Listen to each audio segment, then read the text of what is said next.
Il est très très rare qu'une start-up puisse croître directement en vendant des produits ou des services à ses clients. Il y a eu des exceptions, hein. Microsoft, Oracle ont vendu dès le début, Intel aussi de mémoire, mais ce sont des exceptions. En général, on a besoin de cet outil que moi je crois fondamental. Alors là, il y a un gros débat qui s'appelle le capital risque et qui fait que si on est une start-up, il va falloir aller chercher en tout cas 1 million, plus probablement 5 millions et peut-être 50 millions, j'ai mentionné 150 millions pour Nexink, pour pouvoir un jour atteindre la profitabilité. Dans l'entrepreneuriat, il y a quelque chose qui est extrêmement critique, c'est ce qu'on appelle l'amorçage, c'est la création. Lorsque vous avez lancé votre start-up et qu'elle commence à avoir de l'attraction, de la réussite, les investisseurs vont venir frapper à votre porte et vouloir investir. Ou les clients vont venir frapper à la porte et vouloir acheter le produit. Mais au tout début, il y a une énorme complexité. On a une idée, parfois sous la douche, on a un début de proto qu'on a réalisé pendant sa thèse de doctorat, mais personne n'est convaincu que ça va donner quelque chose. Et les investisseurs privés mettent très très rarement de l'argent sur des choses qui n'ont pas été validées. Et la réalité, c'est que c'est la puissance publique, c'est l'État dans son acception générale d'un pays, mais ça peut être aussi local, comme les cantons en Suisse, voire les communes. S'il n'y a pas d'argent public à travers les centres de recherche, les grandes universités, pour lancer des startups, ça va quand même être très difficile.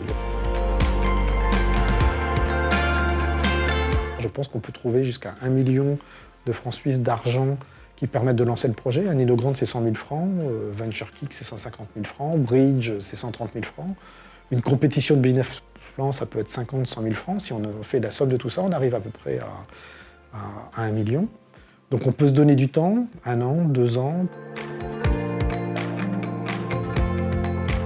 J'avais fait un certain nombre d'études où je comparais des spin-offs académiques américaines, de Stanford, du MIT, et puis des spin-offs non seulement de l'EPFL, mais de TH Zurich et un petit peu partout en Europe. Et j'étais arrivé à des résultats assez frappants où j'avais noté qu'il fallait 2 fois plus de temps pour aller en bourse, typiquement 5 ans aux États-Unis, 10 ans en Europe. En général, pour un résultat où on arrivait parfois un facteur 10 dans le nombre d'emplois et des ventes. Un facteur 10, c'est-à-dire qu'aujourd'hui, Google, c'est 100 000 emplois. Une grande spin-off européenne, ça va plutôt être 10 000. Et les chiffres d'affaires, c'est pareil. On arrive à des chiffres qui vont plutôt être 100 millions et 1 milliard si on compare l'Europe et les États-Unis, pour ne pas dire 10 milliards et 100 milliards. Et il y a un dernier élément qui pourrait expliquer cette dynamique relativement plus humble, qui sont les montants levés pour arriver à ces financements. Et non seulement les montants levés, mais le temps qu'il faut pour lever de l'argent.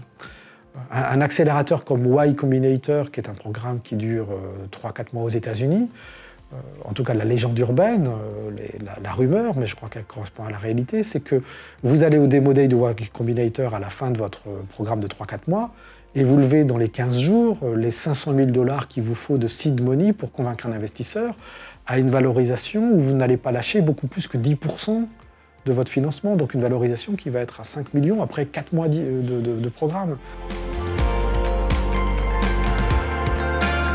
Les choses changent. On voit bien qu'il y a eu Zalando en Allemagne, Criteo en France, sans oublier Spotify qui est quand même un énorme succès entre la Scandinavie et l'Allemagne.